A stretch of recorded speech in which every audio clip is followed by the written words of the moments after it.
Fox 61, the Connecticut Office of Arts, and the Connecticut Department of Education have partnered on the Connecticut Creative Futures. Yeah, it's an effort by all of us to spread the word about all the different opportunities there are for you to have a creative career here in Connecticut.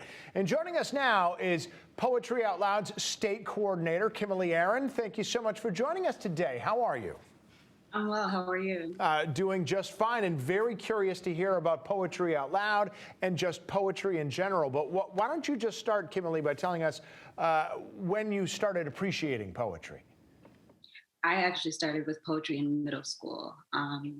That was about 2002, and it's changed the way I view a lot. So being able to be a part of this program, it's been life-changing, and it's allowed me to do the same things that was done for me when I was a child.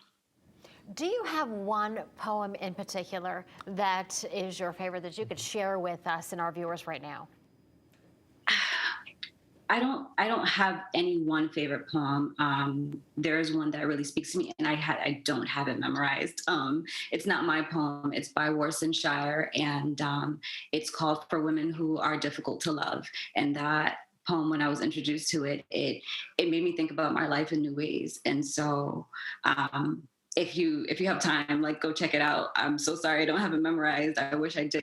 I didn't mean to put you on the spot. I just like to share with our viewers as much as we can. Yes, that's all right. Why don't you tell us about Poetry Out Loud? I know that's a national initiative. You're sort of running the state arm of that. What is that like? So Poetry Out Loud, it's a phenomenal program. Everything is free, and you can't really beat that. We put together workshops for the students. We take our local artists, our local poets, and we have them teach workshops to the students to get them interested in poetry. We like to take old poetry and show them how it connects, because that was something that we struggled with when we were introduced to poetry. Every time we heard poetry, it just felt Shakespearean and just out of date. So we show the students how old poetry relates to their lives now, but also how they can write it for themselves too, as therapy, as self-expression, and things of that nature. Well, this is very exciting. You're debuting this film, Chose. Tell us more about that, how that came together. So I've been a writer for a long time. I started writing my own poetry, like I said, in middle school, but I also wrote short stories. And it's just something that stuck, writing, stories, writing books. I wrote my first screenplay. I finished writing it at the beginning of this year. And I decided that I wanted to take a shot at filming it. So I, applied for some grants. We ended up getting partially funded by the Independent Artist Fund by Free Center. So they invested $5,000 in our film. And so we're literally filming a feature film in Connecticut with a bunch of local artists and a great storyline. And it's just been exciting so far. We started filming back at the beginning of October, and it's been great. And it's going to debut in the summer. Looking forward to it.